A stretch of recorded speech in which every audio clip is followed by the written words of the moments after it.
नमस्कार दर्शको, नवीन एका व्हिडिओमध्ये मी स्वागत करत आहे आपला सर्वांचा लाडका गणेश डवरी. आणि आपण पाहत आहात जीडी ऑलराऊंडर हे युट्यूब चॅनेल. दर्शको, मी आपल्यासाठी अत्यंत महत्वाच्या अशा माहिती योजना घेऊन येत असतो आणि ज्या रिअल असतील आणि ज्या खऱ्या असतील त्याच माहिती मी आपल्यासमोर घेऊन येत असतो.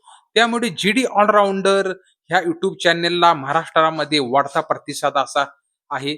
त्याबद्दल आपलं जीडी ऑलराऊंडर या युट्यूब चॅनेलतर्फे खूप खूप अभिनंदन. दर्शको, अत्यंत महत्वाची अशी मी माहिती घेऊन आलेलो आहे आणि ती खास करून महिला भगिनीसाठी. मी आपल्याला म्हणल्याप्रमाणे जे जे तंतोतंत जे लाडक्या बहीण योजनेसंदर्भात जी माहिती आहे ती तंतोतंत खरी होत आहे आणि जी रिअल आहे तीच मी अपडेट देत असल्यामुळे आपल्याला ही माहिती मिळत आहे. तर दर्शको, लाडकी बहीण योजनेसंदर्भात अत्यंत अशी महत्वाची माहिती मला प्राप्त झालेली आहे आणि मी सांगितलेल्या माहितीप्रमाणे ऑलरेडी 2 माहिती मी आपल्याला व्हिडिओ मी आपल्या YouTubeवर प्रस्थापित केलेले. ते अत्यंत अत्यंत आणि जे रिअल आहेत ते खरे व्हिडिओ ठरले माझे. आणि तसंच झालं जसं मी सांगितलं त्याप्रमाणेच विषय मांडणी लाडक्या बहीण योजनेसंदर्भात झाली. त्यामुळे आजची अपडेट आहे ती सुद्धा मला काल रात्री नुकतीच प्राप्त झालेली आहे. लाडकी बहीण योजना. तर कुठेही न स्किप करता शेवटपर्यंत हा ज्यावेळी आपण व्हिडिओ पाहाल त्यावेळीच आपल्याला या योजनेची माहिती सविस्तर भेटणार आहे. अत्यंत महत्वाची अशी ही लाडकी बहीण योजनेसंदर्भात माहिती असणार आहे. त्यामुळे आपण शेवटपर्यंत हा व्हिडिओ पहा. कुठेही स्किप करू नका किंवा कुठेही अर्धवट व्हिडिओ सोडू नका. शेवटपर्यंत ज्यावेळी आपण पाहाल त्यावेळीच आपल्याला ही लाडकी बहीण योजनेची इत्थंभूत माहिती आपल्याला समजणार आहे. त्यामुळे शेवटपर्यंत हा व्हिडिओ पहा. आणि इथे साईडला दिलेली जी घंटीचं बटन आहे त्यावर क्लिक करा आणि जीडी ऑलराऊंडर ह्या युट्यूब चॅनलला सबस्क्राईब करा. चला तर दर्शको, आपण व्हिडिओला सुरू करूया आणि लाडकी बहीण योजनेसंदर्भात माहिती घेऊया. ही जी मला माहिती मिळाली महिला बाल विकास विभागातर्फे मला ही माहिती मिळालेली आहे. महिला बाल विकास विभाग यामध्ये याच्या अंतर्गतच लाडकी बहीण योजना ही येते. महिला बाल विकास. तर आपल्याला महिला बाल विकास विभागातर्फे काय अपडेट आलेली आहे हे मी आता तुम्हाला सांगतो. तर जवळ-जवळ 1,89,00,000 महिला पात्र ठरवल्या महिला बाल विकास विभागाने. तर आणि जवळ-जवळ 54,00,000 महिला अपात्र केल्या. त्यामुळे काय झालं, ह्या 54,00,000 महिलांमध्ये अशा काही महिला होत्या, ज्यांनी ई-के-वाय-सी व्यवस्थित केली होती. कोणतीही चुकी केली नव्हती. तरीही त्यांना अपात्र करण्यात आलं.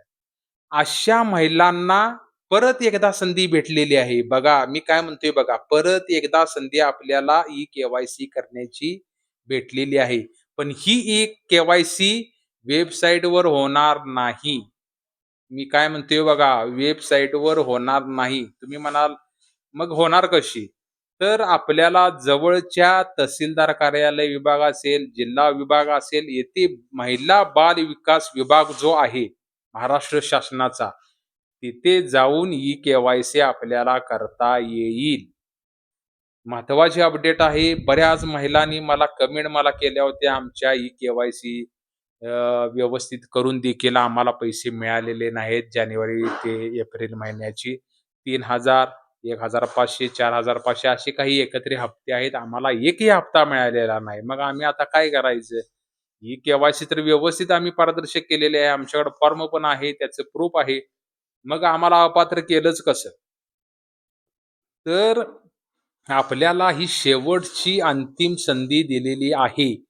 महिला बाल विकास विभाग जे आदिती तटकरे मॅडम याच्या मंत्री आहेत.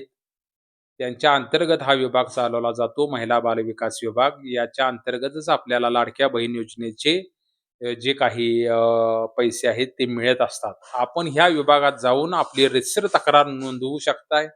आपण ई-के-वाय-सी करू शकताय आणि त्याची पूर्णपणे पडताळणी होईल आणि आपल्याला याचा लाभ मिळू शकतोय. त्यामुळे आपण त्वरित वेळ न वाया घालवता त्वरित आपण महिला बाल विकास विभागामध्ये जायचं आहे. तिथे एक फॉर्म आपल्याला देण्यात येईल. त्यांच्याकडेच तो फॉर्म असतो. तो फॉर्म आपण व्यवस्थित सविस्तर भरायचा. आपल्याला पैसे मिळून जातील. तर फॉर्मामध्ये आपल्याला काय जाताना काय घेऊन जायचं आहे? तर आपले जे आपला नवरा असेल त्याचं आधार कार्ड, नवरा नसेल तर आपल्या वडिलांचं आधार कार्ड आणि दोन्ही नसतील तर वडिलांचं मृत्यू प्रमाणपत्र हे चालतं. हे आपल्याला घेऊन जायचं आहे. त्याबरोबर बँक पासबुक, आपलं स्वतःचं आधार कार्ड घेऊन जायचं आहे. हमीपत्र तिथं आहे. हमीपत्र एक घेऊन जायचं आहे आणि मोबाईल नंबर घेऊन जायचा आहे आणि जर आपल्याला तिथं महिला बाल विकासतर्फे एक अर्ज आपल्याला देण्यात येईल. तो आपल्याला सविस्तर भरायचा आहे आणि आपल्याला कागदपत्र, डॉक्युमेंट जे काही आहेत, ते आपल्याला त्या ठिकाणी जमा करायचे आहेत. ती जमा झाल्यानंतर त्याची पूर्णपणे पडताळणी होईल.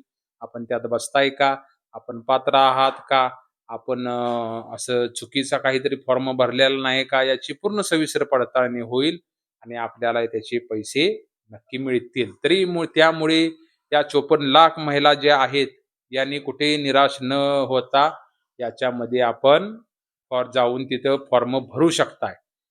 तर तुम्ही आणि महत्त्वाची गोष्ट म्हणजे ज्यावेळी आपण जाताय तर आपण खरोखरच त्या जर आपण पात्र आहोत आहोत का अपात्र आहोत हे आपल्याला स्वतः माहिती असते. महाराष्ट्र शासनाला आपली वैयक्तिक माहिती अशी काही माहिती नसते. ज्यावेळी आपण जे कागदोपत्री देताय, तीच माहिती ग्राह्य धरली जाते आणि त्याच्या आधारावर आपल्याला योजनेचे फायदे मिळत असतात.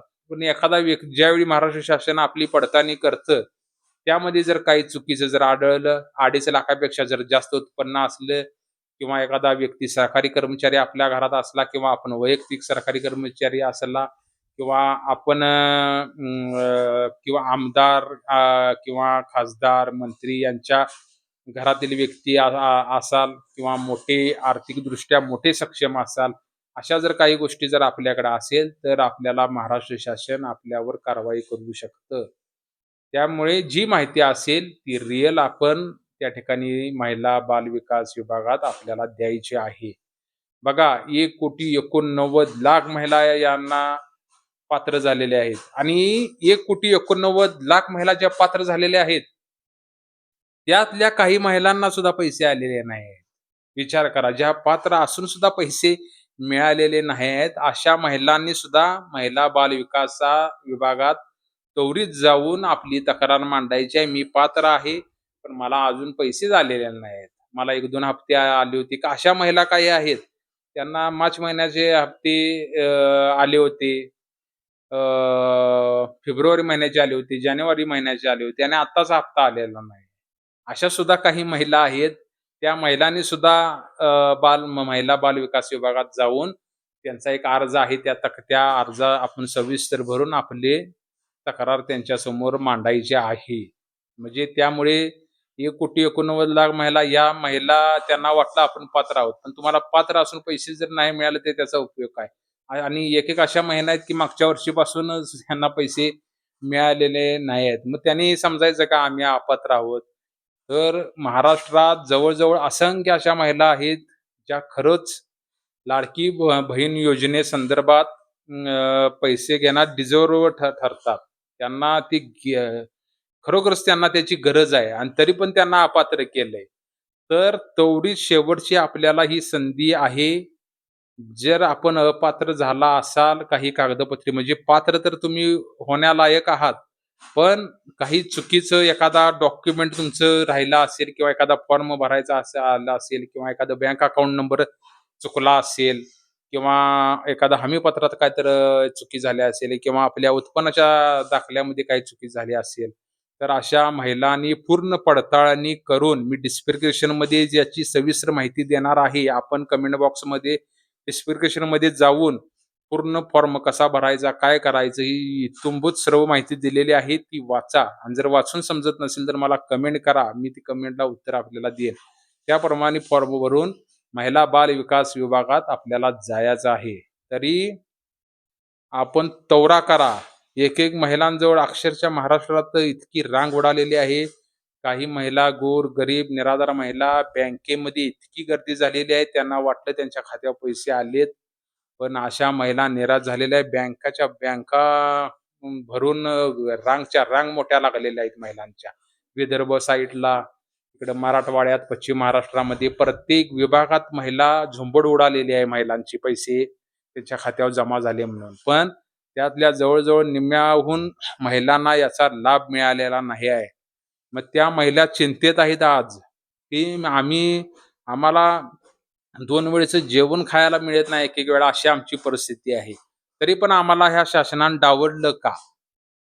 असं त्यांना प्रश्न पडत आहेत आणि त्यामुळे अक्षरशः त्यांचं जनक वातावरण आहे. अक्षरशः एक-एक महिला रडतायत, आम्हाला पैसे आलेले नाहीत. आम्ही पात्र असून आम्हाला त्याच्यावरच आमचं चाललं होतं व्यवस्थित थोडाफार का असेना संसार आमचा त्याच्यावरच होता. अशा महिलासुद्धा आहेत. तर अशा महिलांनी महिला बाल विकास विभागात जायचं आहे. बँकेत न जाता पैसे आपले जमा झालेत का, हे झालेत का, तर ते विषय सोडून द्या. तो विषय सोडून आपण महिला विकास विभागात जावा किंवा आपल्या जवळच्या अंगणवाडी सेविका असतील, ग्रामसेवक जे असतील यांच्याकडून माहिती घ्या.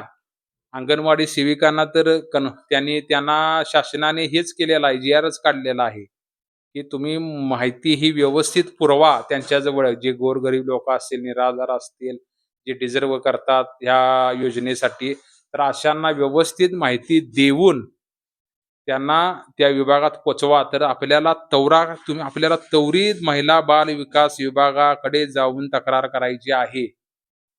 तरच आपल्याला याचे पैसे मिळतील. शेवटची संधी आहे ही. व्यवस्थित फॉर्म भरा. आपण ज्यावेळी काय-काय डॉक्युमेंट लागतात एक लिस्ट करा. एखाद्या चांगल्या जाणकार व्यक्ती जर शिकलेला असेल, त्यांच्याकडून व्यवस्थित माहिती त्याला विचारा माहिती आणि ती माहिती त्याला सांगा अंगणवाडी सेविकाकडे माहिती घ्या. अंगणवाडी का सेविकाकडे एक जावा. कागद कोणते एका कागदावर लिहून घ्या. कोणती-कोणती डॉक्युमेंट लागतात ती. ह्या भाषेत मी आपल्याला सांगतो. डॉक्युमेंट सविस्तर घ्या. अंगणवाडी सेविकेला म्हणा याच्यावर आम्हाला काय-काय डॉक्युमेंट लागतात ती याच्यावर लिही. मग ती डॉक्युमेंट तुम्ही गोळा करा चांगल्या जाणकार व्यक्तीला घेऊन शिकलेल्या आणि मग आपण महिला बाल विकास विभागाकडे जाऊन रीतसर तुम्ही तक्रार करा आणि आपला हेल्प क्रमांक सुद्धा आहे तो मी तुम्हाला डिस्क्रिप्शनमध्ये देईन. त्याच्यावर सुद्धा तुमची जर काही तक्रार असेल तर ती आपण तक्रार करू शकताय. महाराष्ट्र शासनाचा नंबर 1 आहे. त्याच्यावर सुद्धा ती डिस्क्रिप्शनमध्ये मी तुम्हाला नंबर देईन. त्याच्यावर जाऊन तुम्ही तक्रार आपली रीतसर नोंदवा. आपल्याला याचे पैसे हमखास मिळतील. तरी महिलांनी निराश होण्याचं काही कारण नाही. मी ऑलरेडी 2 व्हिडिओमध्ये सांगितलं होतं आणि तसंच झालेलं आहे ते. आणि आता हा अत्यंत महत्त्वाची अपडेट माझ्याजवळ आली म्हणून मी तो आपल्याला सांगतोय. त्वरित महिला बाल विकास विभाग लक्षात ठेवा, महिला बाल विकास विभाग आपल्या जवळच्या जिल्हा विभागात तहसीलदार कार्यालयामध्ये, जिल्हाधिकारी कार्यालयामध्ये तो स्वतंत्र विभाग असतो. तिथे जाऊन आपण रीतसर माहिती देऊ शकताय आणि आपलं म्हणणं काय आहे त्या ठिकाणी आपण मांडू शकताय. जर हा आपल्याला व्हिडिओ जर आवडला तर जी-डी ऑलराउंडर ह्या YouTube चॅनलला सबस्क्राईब करा, लाईक करा, कमेंट करा. कारण येणाऱ्या काळात अशाच नवनवीन महत्त्वपूर्ण योजना आपल्यासमोर मी सादर करत राहणार आहे. आणि लाडकी बहीण योजनेची मला जर अपडेट आली, लगेच मी आपल्यासमोर येऊन लाडक्या बहीण योजनेसंदर्भात आपल्याला महत्त्वाचे अपडेट देत राहीन. त्यामुळे आपण जाणीवपूर्वक लक्ष ठेवा जी-डी ऑलराउंडर ह्या YouTube चॅनलवर. जास्तीत जास्त आपल्या मित्रपरिवारात, कुटुंबात शेअर व्हिडिओ करा आणि सबस्क्राईब करा. जर सबस्क्राईब केलं तरच आपल्याला अशा विविध योजनेसंदर्भात माहिती आपल्याला मिळणार आहे. त्यामुळे तुर्तास धन्यवाद. नमस्कार. जय महाराष्ट्र.